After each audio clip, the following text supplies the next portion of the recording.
কেতিয়াও আওকাণ নকৰিব বাস্তুৰ এইসমূহ নিয়ম আওকাণ কৰিলে আহিব মাত্ৰ দৰিদ্ৰতা।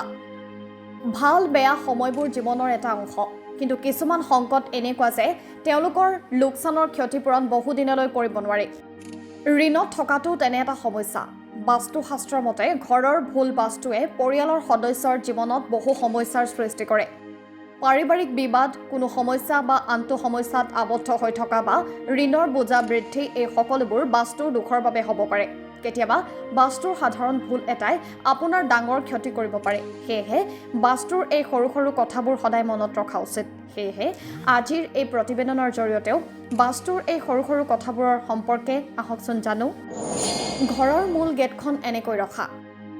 বাস্তুশাস্ত্ৰৰ মতে কেতিয়াও ডাষ্টবিন বাহিৰত বা ঘৰৰ প্ৰৱেশদ্বাৰত ৰাখিব নালাগে। এনে কৰিলে মা লক্ষ্মীৰ খং উঠে আৰু বাস্তু দোষ উঘটে। গতিকে ঘৰৰ মূল প্ৰৱেশদ্বাৰ সদায় পৰিষ্কাৰ কৰি ৰাখিব লাগে আৰু প্ৰতিদিনে সন্ধিয়া ঘিউৰ চাকি জ্বলাই দিব লাগে। ডাষ্টবিন স্থাপনৰ বাবে দক্ষিণ পশ্চিম নাইবা উত্তৰ পশ্চিম দিশটো সদায় শুভ বুলি গণ্য কৰা হয়। এনেকৈ খাদ্য খোৱা। বহুতেই হাত ভৰি নোধোৱাকৈ বিচনাত খাদ্য খোৱাৰ অভ্যাস আছে। বাস্তুশাস্ত্ৰত এইটো কঠোৰভাৱে নিষিদ্ধ। এনে ভুলে মানুহক দুখীয়া কৰি তোলে। সেয়েহে সদায় মনত ৰাখিব লাগে যে কেতিয়াও বিচনাত খাদ্য খাব নালাগে আৰু খাদ্য খোৱাৰ আগতে হাত ভৰি ধুব লাগে। এইসমূহ পাকঘৰত ৰখা।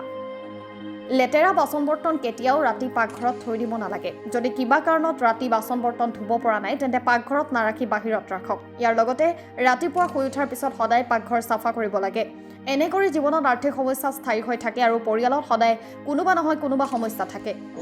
এইবোৰ সন্ধিয়া কাকো নিদিব।